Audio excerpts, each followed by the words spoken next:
নমস্কাৰ good morning 4 বছৰত 4 years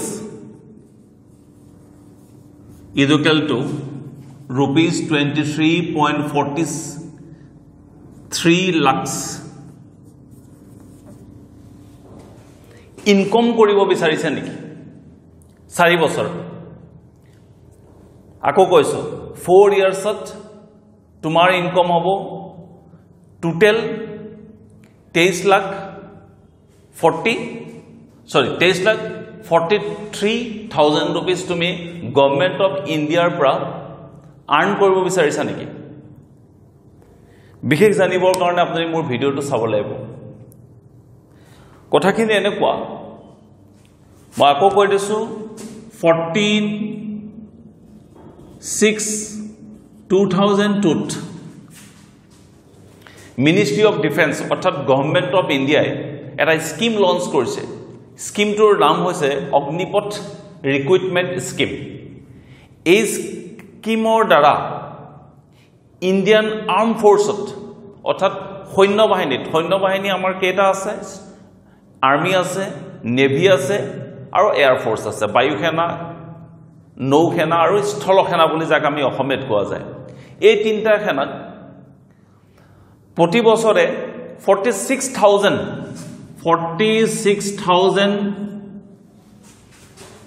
employment generate কৰিব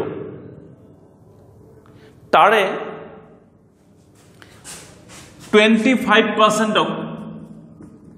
15 ইয়াৰ্ছৰ কাৰণে এক্সট্ৰা এক্সটেনশন দিব আৰু বাকি যে 75% থাকিব 46,000 ৰ সেই 75,000 percentage of retirement কৰি দিব RET retirement কৰি দিব short formত কে বছৰৰ মূৰত 4 years চাকৰি কাৰ্যকাল 4 years কিন্তু তোমাৰ তাত ইনকাম কিমান হ'ব 23.43 লাখ মালামাল যাক কয় পইচা গণি তুমি শেষ কৰিব নোৱাৰিবা ধেমালি নহয় 4 বছৰ তুমি সাৰ্ভিস কৰিলা 23.43 লাখ रुपीस পালা তাৰে যদি 5 লাখও তুমি খৰচ কৰি দিয়া বাকি নাই বলে 16-17 লাখ তোমাৰ প্ৰফিট তে এই বিষয়ে সঠিকভাৱে জানিবৰ কাৰণে তুমি মোৰ ভিডিওটো চাব লাগিব আজি এটো হল মেইন স্কিপ আৰু ইয়াৰ আৰু এটা থিম সং আছে থিম সং বুলি মই কৈছো যাৰ নাম হৈছে অল ইন্ডিয়া অল ক্লাস নাম দিছো মই all India all class so গভর্নমেন্টও এনেকে কৈছে এটা কথা যে তোমাক যে 46,000 প্ৰতি বছৰে এমপ্লয়মেন্ট জেনাৰেট কৰিব কোট কৰিব হঠাৎ মোৰ দেখিবা ইয়াৰে আমাৰ ইন্ডিয়ান আৰ্মড ফোৰ্সৰ তিনটা ভাগ আছে এটা হৈছে ইন্ডিয়ান আৰ্মি এটা হৈছে ইন্ডিয়ান নেভি আৰু এটা হৈছে ইন্ডিয়ান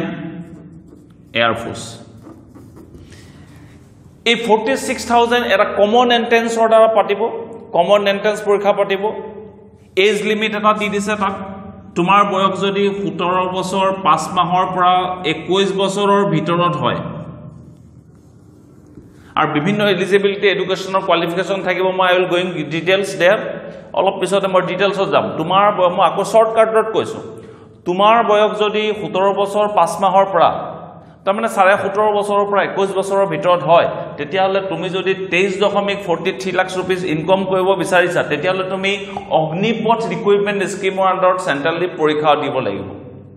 পৰীক্ষা দি পেলাই গোটেই ভাৰতবৰ্ষত মুঠে সিলেকশন কৰিব কিমান 46,000 তাৰে ভিতৰত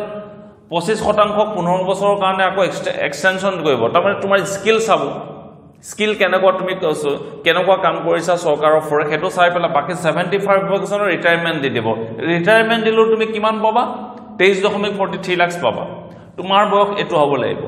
কোট এপইন্টমেন্ট পাবা Indian army Indian navy Indian air force এটা সময়ত কি আছিল ইন্ডিয়ান আৰ্মিৰ কাৰণে বেলেগে পৰীক্ষা হয় ইন্ডিয়ান নেভি কাৰণে বেলেগে পৰীক্ষা হয় ইন্ডিয়ান এয়াৰ ফোৰ্সৰ কাৰণে বেলেগে হয় গতিকে এতিয়া এবোৰ নহয় এটা পৰীক্ষা হ'ব সেই কাৰণে অল ইন্ডিয়া অল ক্লাস সকলোবোৰ লৰা ছোৱালী সকলোবোৰ জাতি লৰা ছোৱালী এটো পৰীক্ষাত বহিব পাৰিব ইয়াৰ মূল থিম সং হেতু নেক্সট আহিলে কি আৰু এটা মই ব্ৰিটিছৰ দিনৰ কথা কৈ লৈছোঁ কেলে চৰকাৰে এইবোৰ কৰিব বিচাৰি আছে আজি আমি ভাৰতবৰ্ষত দেখিছোঁ আমি সবেই জানো নীট পৰীক্ষা হয় মেডিকেলৰ কাৰণে এটা সময়ত নীট পৰীক্ষা হোৱাৰ আগতে মেডিকেলৰ কিমানবোৰ এন্ট্ৰেন্স পৰীক্ষা হৈছিল অসমৰ এন্ট্ৰেন্স বেলেগ বিহাৰৰ বেলেগ ৱেষ্ট বেংগল এন্ট্ৰেন্স বেলেগ সবৰ কাৰণে বেলেগ বেলেগ পৰীক্ষা হৈ থাকে সব ল'ৰা ছোৱালীয়ে সবতে পৰীক্ষা দিব লাগে কিমান টকা যায় সিমিলাৰলি আজি প্ৰায় 2 বছৰ আগতে নেশ্যনেল ৰিক্ৰুটমেণ্ট এজেন্সি এনআৰসি বুলি যাক কৈছিল গোটেইবোৰ বেংকিং সিস্টেম লগাই পেলাই এটা পৰীক্ষা কৰি দিছিল Exactly to me,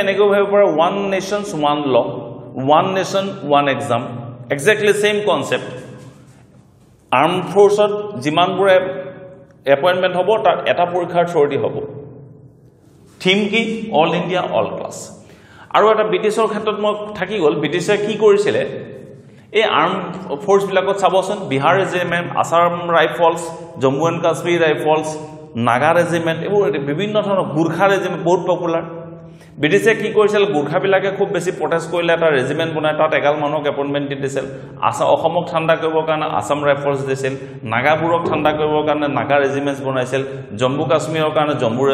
Punjab regiment আছে বহুত পপুলাৰ এনেকুৱা ধৰণৰ এই ৰেজিমেন্ট সিস্টেমটো সম্পূৰ্ণৰূপে নাকচ কৰিবৰ কাৰণে ভাৰত চৰকাৰে এইটো এটা স্কিম আনিছে এটো খুবই ইম্পৰ্টেন্ট আৰু খুব ভাল স্কিম এটো মই অলৰেডি কৈছো এটো এটা মালামাল স্কিম যদি তুমি 17 বছৰ 21 বছৰ বয়সৰ ভিতৰতে ইমান টকা ঘটিব তাৰ উপৰি সবতকৈ ডাঙৰ কথাটো হৈছে কি তুমি দেশ সেৱা কৰিব পাৰিবা দেশ প্ৰেম তোমাৰ ভাতত জাগি উঠিব কেতিয়া যেতিয়া তুমি এই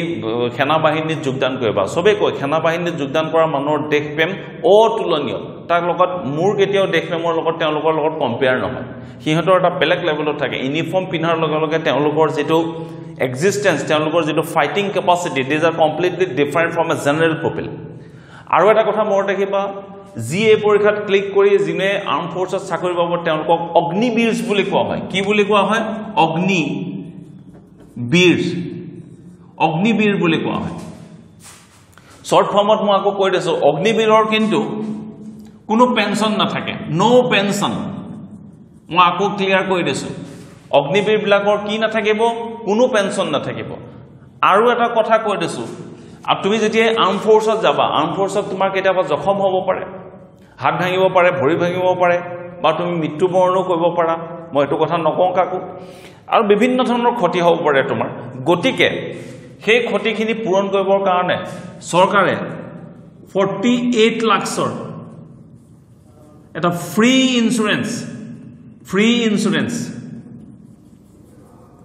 ইন্স্যুৰেন্স তোমাক দিব কোনে দিব গভৰ্নমেন্ট অফ ইন্ডিয়া তুমি 1 টকাও দিব নালাগে তাৰ কাৰণে 48 লাখৰ ফ্ৰী ইন্স্যুৰেন্স তোমাক প্ৰভাইড কৰিব গভৰ্নমেন্ট অফ ইন্ডিয়া তো এইখিনিয়ে কথা শৰ্ট ফৰ্মত এতিয়া মই তোমালোকৰ কাৰণে সবতকৈ ডাঙৰ কথা হল কি তুমি যে এই পৰীক্ষাটো হ'ব বা পৰীক্ষাটোত এপিয়াৰ কৰিবা কি ধৰণৰ তোমাৰ টাৰ্মছ এণ্ড কণ্ডিশনছ থাকিব মই গোটেইখিনি কথা আলোচনা কৰি দিম আৰু সেকেন্ডতে মই তোমাৰ কাৰণে আলোচনা কৰি দিম তুমি যে এই যে দেখাইছো 23.43 লাখ এটো তুমি কেনেকৈ পাবা হেতু মই দেখাম সবে 11.71 লাখ বুলি কৈ আছে কিন্তু মই কোৱা নাম টোটাল এটো দেখাইছো আৰু শেষত যেটো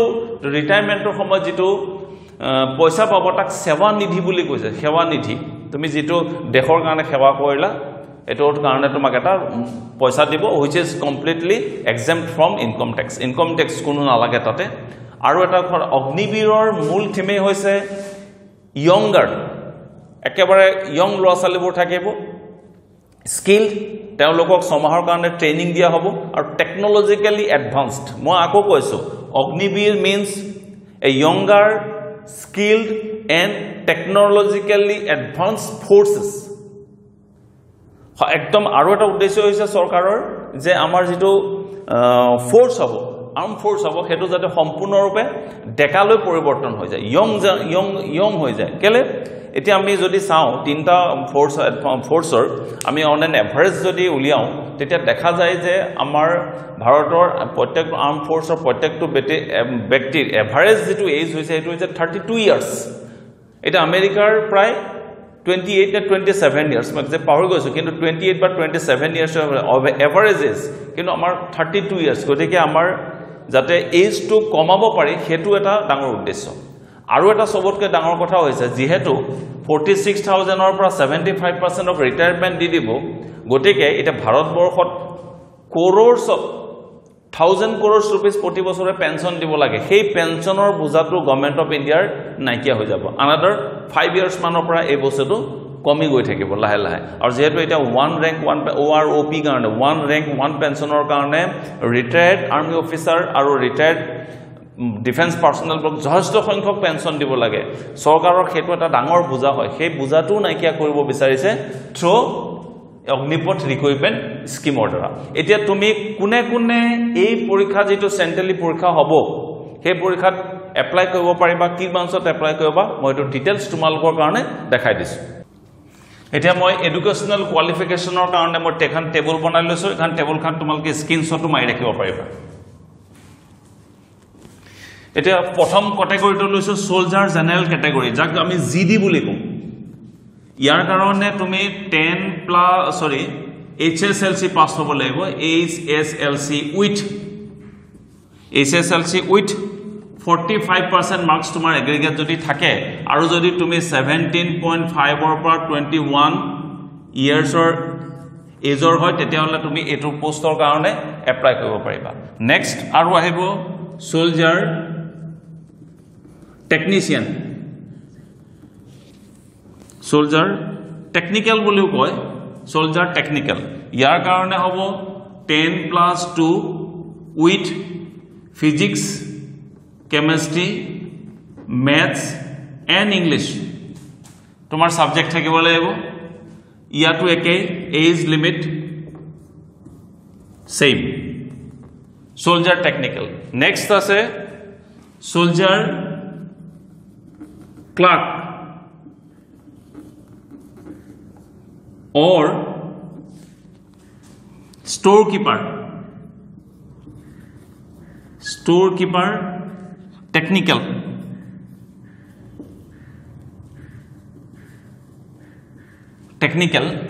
ये होबो की 10+2 with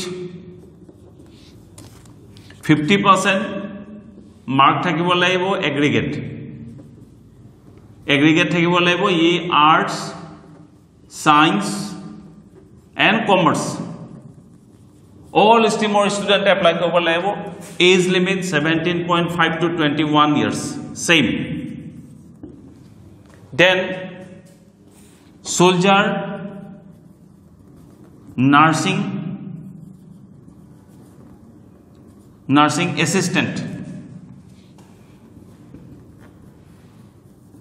assistant yak lagebo 10+2 with physics, chemistry, biology and English and with 50% aggregate lagibo age same 17.5 to 21 দুটামান মেট্ৰিক বেয়া কৰা ল'ৰা ছোৱালীৰ কাৰণে আছে মই এটা কেটা দেখালো তোমাৰ লগত চাইটা দেখালো 1 2 3 4 চাইলো আছে এটা হৈছে সোলজাৰ জেনাৰেল ডিউটি HSLC with 45% লাগিব এজ লিমিট এটো সোলজাৰ technical 10+2 with physics chemistry maths and english age limit this soldier clerk or storekeeper technical 10+2 with 50% aggregate at arts science commerce anybody can apply 17.5 to 21 age soldier nursing assistant 10+2 with physics chemistry biology and english 50% লাগিব age limit same আৰু দুটা আছে মই লিখি দেখাই দিছো তোমালোকৰ কাৰণে এখিনি এটা পাইলে স্ক্ৰিনশ্বট মাৰি লোৱা 5 নম্বৰটো এটা মই ক্যাটাগৰী দিছো এটো হৈছে জেনাৰেল ডিউটিজ এটো হৈছে নন মেট্ৰিক নো প্ৰবলেম তোমালোকৰ যদি কাবাৰ মেট্ৰিক বেয়া হৈ আছে তেতিয়াহলে এপ্লাই কৰিব পাৰিবা as same 17.5 to 21 years or measured hobo laibo next 6 number to specified duties same eligible conditions non metric no problem age limit 17.5 to 21 so ekita ase ar tar uporiu এটা conditions কই দিছে বিভিন্ন ধৰণৰ post আছে এই পোষ্টবোৰ timely change হৈ থাকিব খালি এখিনটা মই কৈছো এন্ট্ৰেন্স ক্লিক কৰাৰ পিছত তোমালোকৰ যিবোৰ নৰ্মেলি আমাৰ যেনেকৈ আমি আগতে আৰ্মি নেভি এইবোৰ চাকৰি জানে ফিজিকেল এটা থাকিব ফিজিকেল টেষ্ট থাকিব মেডিকেল টেষ্ট থাকিব এইকেইটা টেষ্ট কমপ্লিট কৰাৰ পিছতহে তুমি চাকৰি পাবা আৰু ছেকেণ্ডৰ আকৌ মই কৈ দিছোঁ তোমালোকৰ ছমাহ ট্ৰেইনিং হ'ব সেইবোৰৰ নৰ্মেল আমাৰ আৰ্ম ফ'ৰ্চৰ টেকনিক হোৱাৰ উপৰিও তোমালোকক বিভিন্ন ITI ইণ্ডিয়ান টেকনিকেল ইনষ্টিটিউটতবোৰত তোমালোকক স্কিল কৰা হ'ব সেইকাৰণে অগ্নিবীৰক এই য়ংগাৰ স্কিল্ড বুলি কোৱা হৈছে স্কিল কৰি দিব ছ' ডেট তোমালোকৰ ৰিটায়াৰমেণ্ট লোৱাৰ পিছত যাতে তোমালোকৰ কোনো প্ৰব্লেম নহয় বাকী জীৱনটো চলাবৰ কাৰণে গোটেইখিনি তোমালোকক ট্ৰেইন আপ কৰি দিব তাৰ উপৰি তোমালোকক এখন চাৰ্টিফিকেটো দি দিব চাৰ্টিফিকেট দিলে তোমালোকে বেংকৰ পৰা খুব সহজতে ইজিলি লোন পাই যাব পাৰিবা লোনো পাবা তাৰপিছতে বিজনেছ ষ্টাৰ্ট কৰিব পাৰিবা আৰু বিভিন্ন ব্যক্তিগত প্ৰতিষ্ঠানবোৰত চিকিউৰিটি গাৰ্ড থাকে সেয়াও এপ্লাই কৰিব পাৰিবা খালি পটককৈ পইচাখিনি পাই আহি বিয়া পাতি নিদিবা মই খালি এইটো মানে পাৰ্চনেল ৰিকুৱেষ্ট বিয়াও পাতিব পাৰা বিয়া পাতিলে তোমালোকৰ খৰচ খুব সোনকালে খৰচবোৰ বাঢ়ি যায় গতিকে বিয়া পতাৰ ক্ষেত্ৰত অকণমান সাৱধান হ'বা এইটো এটা মই কৈছোঁ অকণমান চিন্তা কৰি পেলাই এইটো অকণমান চিন্তা চৰ্চা কৰি ল'বা কাৰণ তোমালোকৰ বহুত সৰুতে ছাপ'জ কোনোবা যদি 18 বছৰ বয়সতে তুমি চাকৰি পাই যোৱা 18 বছৰ বয়সত তাৰমানে তুমি 25 বছৰলৈ 21 22 23 বছৰ বয়সলৈ তুমি লাখ লাখ টকা ইনকম কৰি দিবা চ' বি কেয়াৰফুল এইখিনি আছিল নেক্সট মই তোমালোকক যে কৈছিলোঁ তুমি এতিয়ালৈকে 4 বছৰ চাকৰি কৰিবা then you are getting 23.46 lakh like that কেনেকৈ পাবা মই এতিয়া তোমালোকক দেখাই দিছোঁ ডেট মিনছ বেনিফিট কেনেকুৱা হ'ব তোমালোকৰ কাৰণে এই অগ্নিবীৰবোৰৰ অৰ্থাৎ চেলাৰী ষ্ট্ৰাকচাৰটো কেনেকুৱা হ'ব মই এতিয়া তোমালোকক ডিটেইলছকৈ দেখাই দিম এনেকৈ তুমি কিমান টকা চেলাৰী পাবা খালি তুমি এটা বস্তু গম পাবা তোমালোকৰ নো পেঞ্চন মই আকৌ এটা কৈ দিছোঁ কোনো পেঞ্চন নাই গতিকে পইচা খৰচ কৰোঁতে বি কেয়াৰফুল আৰু নেক্সট 48 লাখৰ ফ্ৰী ইঞ্চুৰেঞ্চ তোমালোকৰ থাকিব এক পইচা তুমি প্ৰিমিয়াম দিব নালাগে all premiums will be paid by government of India এতিয়া তুমি চেলাৰী কেনেকৈ পাবা এটা ফাৰ্ষ্ট লিখি লৈছোঁ মই ইয়াৰ monthly then in hand then Seva Nidhi মানে লাষ্টত যিটো এমাউণ্ট পাবা তাক সেৱা নিধি বুলি কয় এতিয়া খালি মনত ৰাখিবা ফাৰ্ষ্ট ইয়েৰত তোমাক মান্থলি তোমাৰ যিটো পেকেজ আহিব সেইটো আহিব তুমি 30,000 গৈ তোমাক দিব কিন্তু চৰকাৰে তোমাক অনলি 70% পইচা তোমাৰ হাতত জমা দিব তাৰমানে 21,000 rupees তুমি প্ৰতি মাহে পাবা তাৰে যি 9,000 টকা বাকী থাকিল সেই 9,000 টকাটো ইয়াতে আকৌ দুটা ভাগ কৰিছে সেৱা নিধিত দুটা ভাগ থাকিব সেইটো হৈছে তোমাৰ 30% তোমাৰ সেৱা নিধিত গুচি যাব এটা তাৰমানে 9,000 টকা সেৱা নিধিত কাৰণে তোমাক জমা ৰাখিব তুমি যিমান টকা জমা দিবা GOI বুলি লিখিছোঁ মই তাৰমানে গভৰ্ণমেণ্ট অফ ইণ্ডিয়াই তোমাক আকৌ 9,000 টকা তোমাক জমা দি দিব বুজি পাইছা ক্লিয়াৰ চাই লোৱা ফাৰ্ষ্ট ইয়েৰত তুমি তোমাৰ টোটেল চেলাৰী হৈছে 30,000 তোমাক 70% চেলাৰী তোমাক দিব তাৰমানে 21,000 গৈ দিব তাৰে যি 9,000 অৰ্থাৎ 30% তো বাকি থাকিল এটো তুমি সেৱা নিধিৰ কাৰণে তোমাক ডিপোজিট কৰি দিব আৰু বাকি তুমি যিমান টকা ডিপোজিট কৰিবা গভৰ্ণমেণ্ট নিদিয়ে সিমান টকা তোমাৰ এগেইনষ্টে দি থাকিব ক্লিয়াৰ নেক্সট সেকেন্ড ইয়াৰত তোমাৰ দৰমহা হ'ব 33,000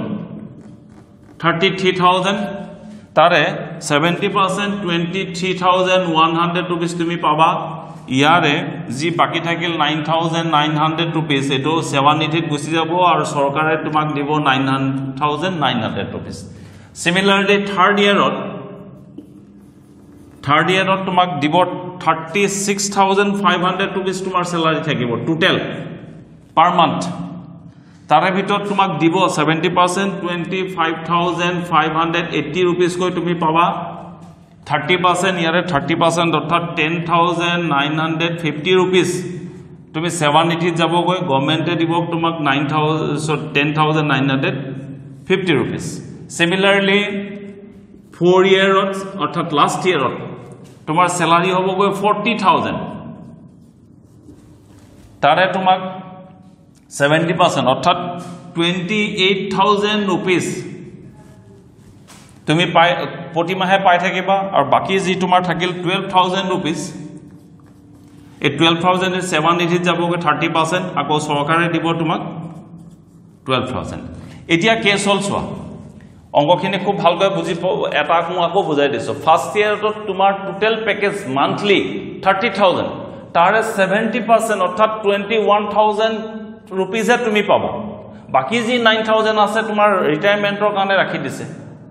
চৰকাৰে 30% তুমি যিমান জমা দিছা হিমান টকা তোমাক আকৌ চৰকাৰে দি আছে 9000 সেকেন্ড ইয়াৰৰ 33000 তাৰে 23100 তোমাৰ হাতত দিব 9900 9900 এই দৰে চলি থাকে 4 বছৰ তে 4 বছৰত তোমাৰ এইখিনিৰ পৰা তোমাৰ টোটাল ইনকাম হ'ব তুমি যিমান জমা দিছা ইয়াত আহিব 5.02 লাখ আৰু ঠিক ইয়াতো সেম rupees 5.02 লাখ আহিব এই দুইটা আৰু ইন্টাৰেষ্ট মিলি উইথ ইন্টাৰেষ্ট আকৌ গভৰ্নমেন্টে দিব তাৰ মানে তুমি টোটাল 7 নিধি আন্ডাৰত লাষ্ট মোমেন্টত তুমি ইনকাম কৰি আছা 11.71 লাখ তুমি ইনকাম কৰি আছা এইখিনিটো হৈছে তুমি লাষ্টত যেদিনা ৰিটায়াৰমেন্ট হ'ব সেদিনা পাবা which is free of tax income tax exam কৰি দিছে এইখিনি তাৰ উপৰি তুমিটো এটো প্ৰথম ফাৰ্স্ট ইয়াৰত 21000 টকাকৈ প্ৰতি মাহে পাই আছা 23100 টকাকৈ পাই আছা 25500 টকাকৈ পাই আছা 28000 টকাকৈ পাই আছা এক 12 ৰে তুমি মাল্টিপ্লাই কৰি দিয়া 12 12 12 12 তে এইখিনি যদি তুমি টোটাল কৰা তেতিয়া হলে তোমাৰ ইনকাম হ'বগৈ মই কৈ দিছো 11,72,160 rupees তোমাৰ ইনকাম হৈ আছে মান্থলি তুমি ইমানখিনি টকা পাই আছা এটা তুমি এই এমাউন্টটো আৰু এই এমাউন্টটো তুমি টোটাল কৰা টোটাল তোমাৰ ইনকাম হৈ যাব rupees 11. তুমি যদি যোগ কৰা তেতিয়া হলে মই তোমাক কৈ দিছো 23.312 something lakhs এইটো তুমি যোগ কৰিলে এইটো তুমি পাবাগৈ একদম তোমাৰ মুখত হাঁহি ওলাই যাব চাই লোৱা